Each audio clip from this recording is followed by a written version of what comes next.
For the oral history reader book, I chose On Oral History Interviewing by Charles Morrison because I felt like this would be most useful for myself, just to learn a few interview tips for when I do interview my subject.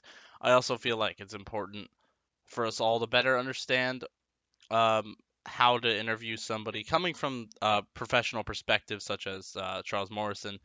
um, I feel like this is really helpful for the collective project as all of us can gain a few tips and tricks on how to become better interviewers and how to make it work better for both us and the interview subject.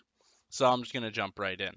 Um, One of the first things that he said that really stuck out with me is that an interview can vary dramatically based on the person that you're talking to and based on what they do for a living, based on the type of questions you're asking.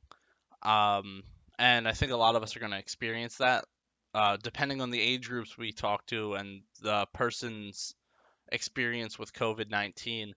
Our interviews are going to vary dramatically. If somebody had a loved one that passed away, that's going to be a lot more tough of an interview than somebody who just was at home doing classes online. Um, another thing he said was that a lot of an interview depends on the interviewer, the person doing the research, and how much knowledge they have of the interviewee's situation. It's important to, as the interviewer, to have control over the interview and kind of direct it, kind of direct the conversation in the way that you want the interview to go. Additionally, I think maybe his most important point was that it's crucial to let the interviewee talk. Your role as the interviewer is to guide them, but you really want to record what they're saying. So an interviewer should be a good listener first. They should have control of the flow of the conversation, but they really need to let the interview subject be the one speaking. Um, yeah, that's honestly the biggest piece of information I picked up. Additionally, one of the things that Morrison talked about in this chapter was that it's really important to find uh, key pieces of information to rework into the story again.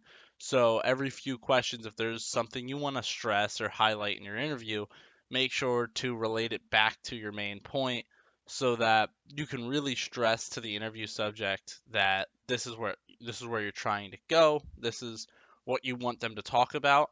But like he mentioned earlier, it's really important to lead that conversation, let the interview subject know what um, you're trying to get them to talk about.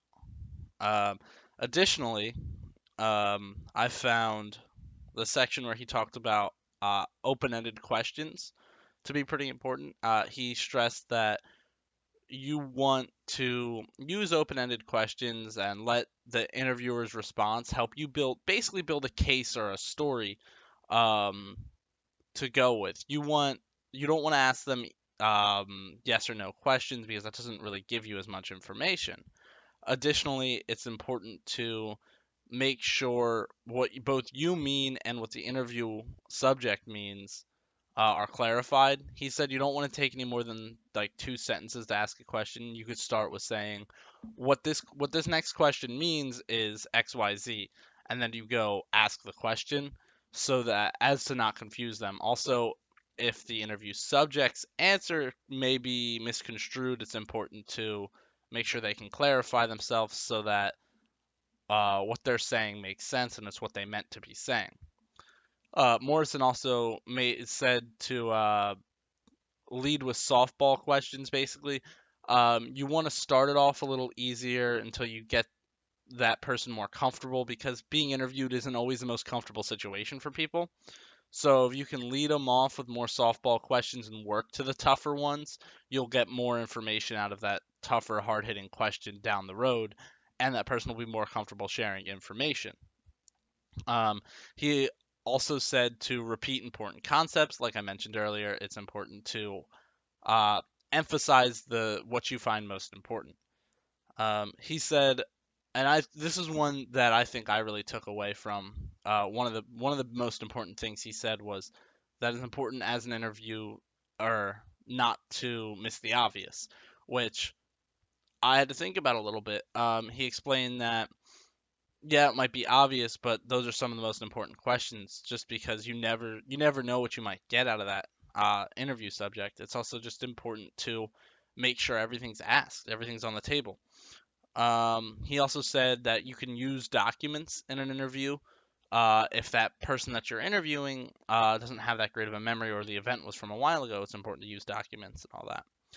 Lastly, he said one of the most important things to do is to put yourself in the interviewer's shoes when you're asking questions and just understand and empathize with the person that you're interviewing. Yeah, those were some of the main points I got out of the on oral history interviewing section from the oral history reader. I thought that the chapter was very helpful, and I'm going to be using a lot of those tips and tricks in my interview.